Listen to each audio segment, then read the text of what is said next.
Welcome to Cheetah Secrets. Let's begin today's story. My name is Jack, and 8 months before everything fell apart, I was engaged to a woman named Kathleen. We had been a couple for 5 years, and for most of that time, I truly believed our relationship was stable. We lived together in my condo, the place I had purchased long before she entered my life. It wasn't large or luxurious, but it belonged to us, and to me, it felt dependable and secure. Not long before things unraveled, Kathleen started working on a new marketing assignment. She was partnered with a graphic designer called Ben Carter. His name began appearing in our conversations more often than I expected. It wasn't anything explosive, just casual remarks. Ben was funny. Ben fixed a layout in minutes. Ben had good ideas. I didn't dwell on it. I've never been the jealous type. Instead of reacting emotionally, I observe. I notice patterns. That approach had always served me well. About a month before everything went wrong, Kathleen suggested we host a small dinner at our place. The project was progressing well, and she wanted to show appreciation to the people involved. I agreed. I actually liked the idea of meeting the people she was spending so much time with. That evening, Olivia Barnes and Grace Miller, Kathleen's closest friends, arrived first. They were loud, energetic, and clearly already deep into a bottle of wine. Not long after, Ben showed up carrying a dessert tray, smiling as if he were walking into a family gathering rather than a co-worker's home. Kathleen stayed close to him all night. She leaned toward him when he spoke, finished his jokes before he could, and brushed imaginary lint from his shoulder as though it was second nature. Whenever I approached, she subtly stepped away. It wasn't exaggerated, but it also wasn't invisible. I kept my tone neutral. Sounds like you two have been putting in a lot of work on that campaign. Kathleen answered instantly, not giving Ben a chance. Yeah, it's been non-stop, late nights, early mornings, the whole thing. Ben simply nodded, offering a restrained smile, but said nothing. That caught my attention. During dinner, I noticed Kathleen flipping her phone face down every time it buzzed. That wasn't something she used to do. I didn't comment. I just stored it away, another detail in a growing mental file. The night was pleasant on the surface, but something beneath it felt wrong, like a quiet shift I couldn't yet define, a current flowing against the grain. By the time dessert came out, I had the unsettling feeling that everyone in the room knew something I didn't. Still, I wasn't angry. Not yet. I was simply watching, taking notes, waiting.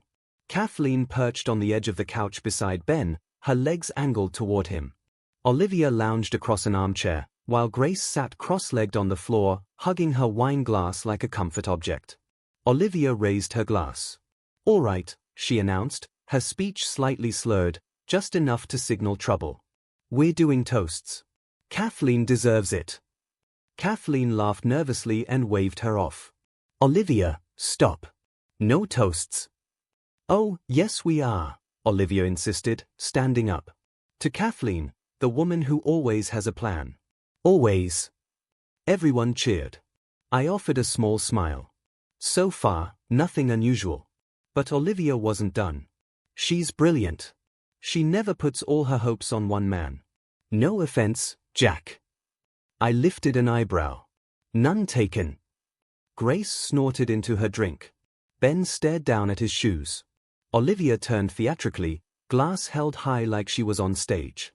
To Kathleen and her incredible backup fiancé. My heart didn't race. My stomach didn't sink. I simply observed. Kathleen froze, not in surprise, not in confusion. It was the stillness of someone caught off guard by truth, not fiction. Her embarrassment wasn't because Olivia was wrong. Then Olivia pointed directly at Ben. "If Jack ever screws up, she's got Ben right here, ready to go." She laughed and mimed a finger gun. The room collapsed into silence. Grace went rigid. Kathleen's cheeks flushed, and her eyes flicked to Ben, not to deny it, not to joke it away, but to gauge his reaction. That single glance told me everything. I spoke calmly. "Backup fiancé?" Ben finally muttered, stumbling over his words. "Olivia's drunk. It's just a joke." Kathleen forced a laugh that never reached her eyes. "Babe, don't take this seriously. She's being ridiculous." Olivia waved her hand dismissively. Oh please. You talk about it all the time. You literally said. Kathleen lunged forward.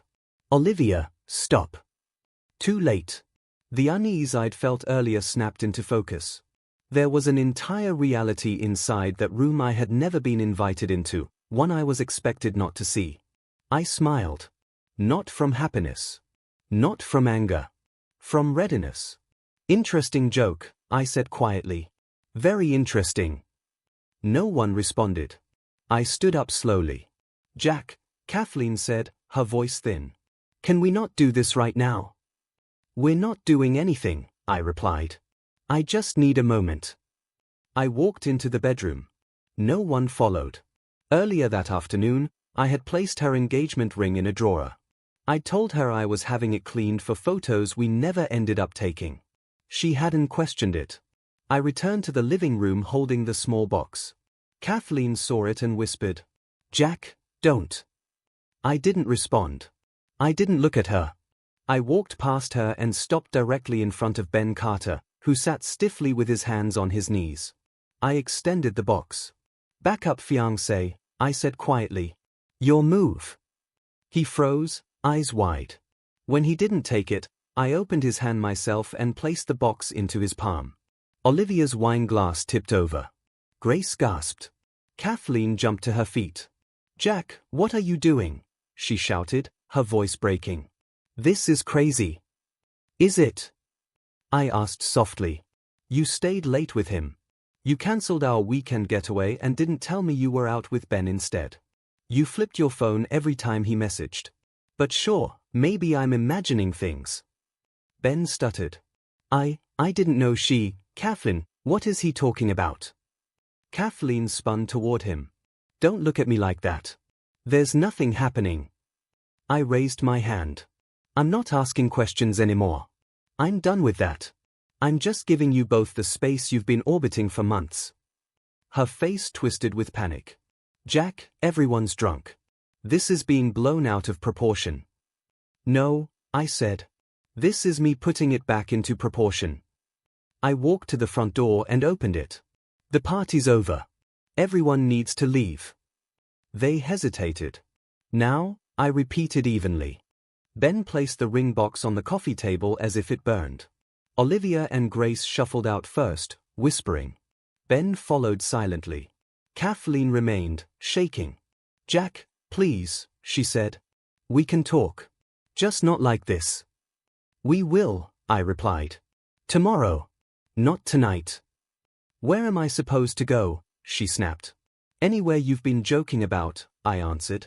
She inhaled sharply but didn't argue. She left quietly. When the door closed, the condo finally stopped pretending. I didn't sleep, not because I was confused or heartbroken, but because the silence felt more honest than anything Kathleen had said in months.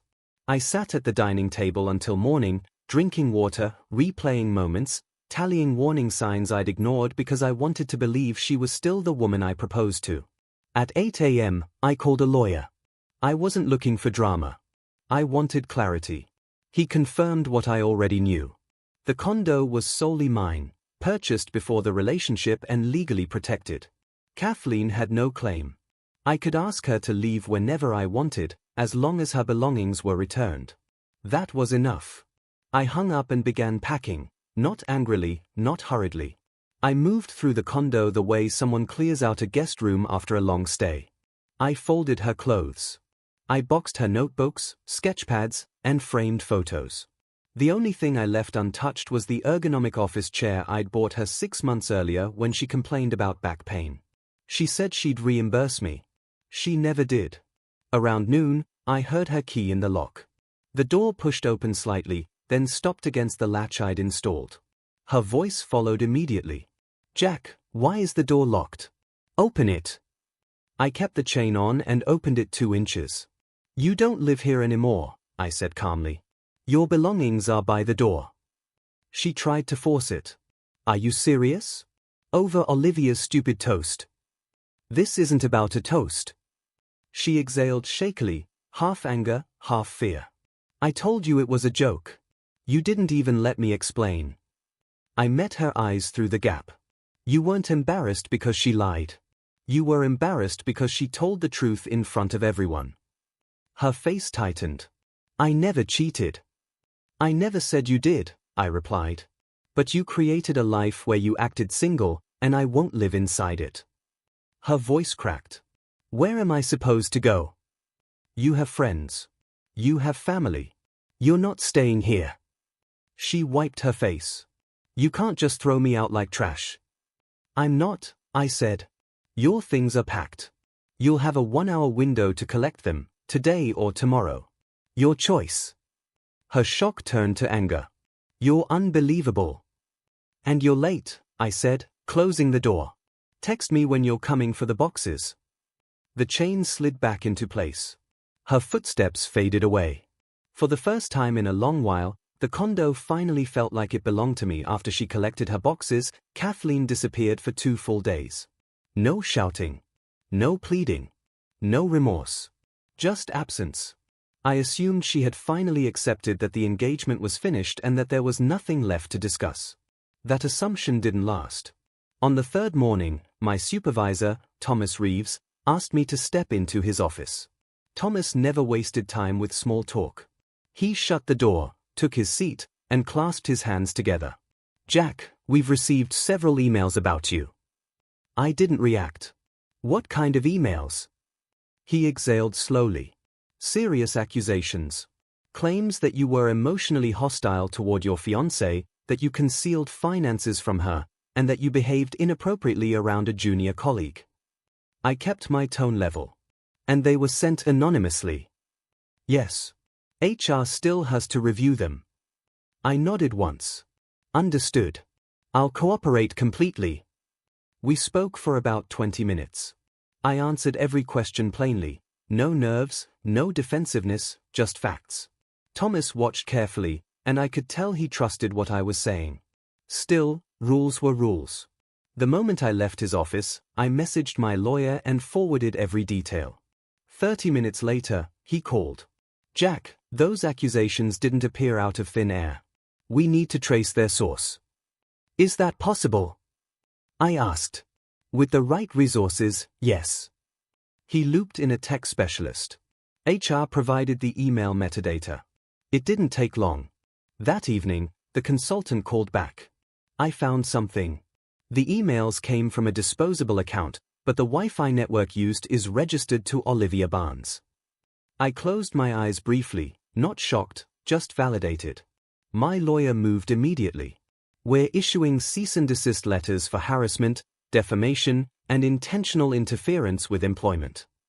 Both Kathleen and Olivia received them by courier the following morning. By that afternoon, everything stopped.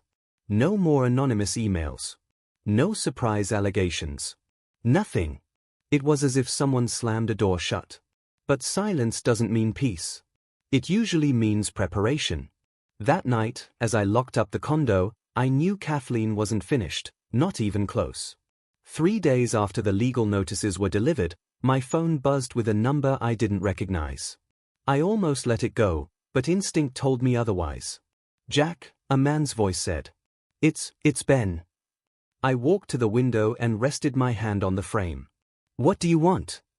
He let out a breath like he'd been holding it all day. Look, I didn't realize how bad things were.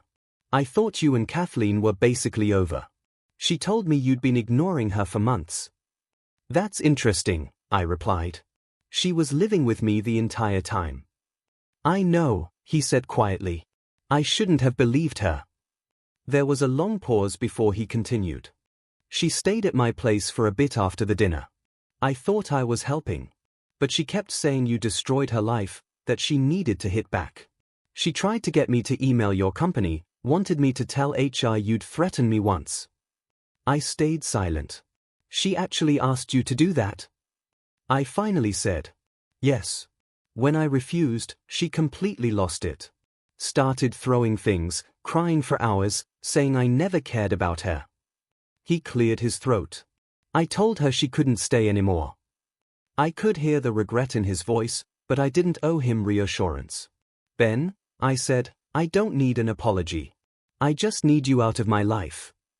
I understand, he murmured before hanging up.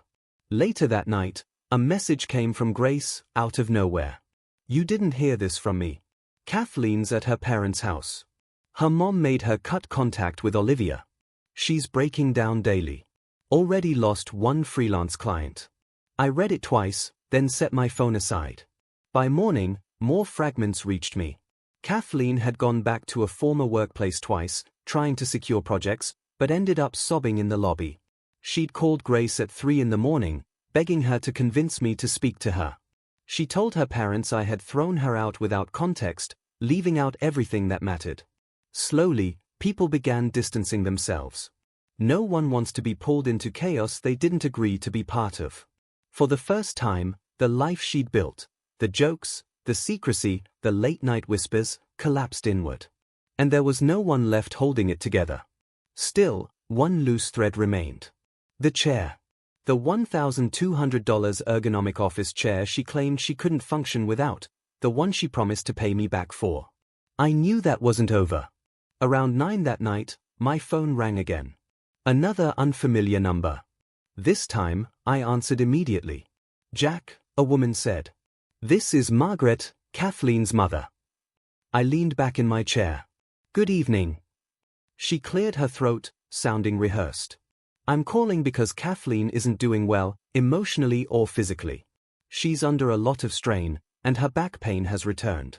She says you still have her work chair. I do, I replied evenly. She needs it, Margaret insisted. She can't sit for long without it. She's trying to get her life back on track. She never paid for it, I said. I bought it. She agreed to reimburse me. Margaret exhaled sharply. After everything she's been through, you're really going to be this petty? No, I said calmly. I'm honoring the agreement. You want the chair? Pay what it cost. That chair is used now, she snapped. You can't expect the full amount. I'm not bargaining, I replied. The price is fixed. You pay it, and I'll leave the chair outside for pickup. The line went quiet. I could feel the same pressure Kathleen used to apply, just repackaged. It didn't affect me anymore. Finally, Margaret spoke. How much? $1,200. She muttered something, then sighed. Fine. Send the transfer details. I texted the information. A minute later, my phone chimed. Payment received from Margaret Williams, $1,200. I rolled the chair into the garage, locked the condo, and left it near the edge of the driveway. An hour later, headlights swept across the window. A small silver car pulled up. Kathleen stepped out, hair pulled back, wrapped in an oversized hoodie. She didn't look at the condo once. She hurried to the chair, shoved it into the back seat with help from the driver, and drove away. No confrontation. No speech. No last-second plea. Just gone. I stood there for a moment, staring at the empty driveway. This all began with a joke I was never meant to hear, people laughing at something I was expected to ignore. Now the room was empty. The condo was quiet. And for the first time in a long while, the silence felt real. I locked the door, turned off the lights, and sat with the stillness I had earned. It wasn't triumph. It wasn't revenge. It was closure. And that was enough. Thank you for watching.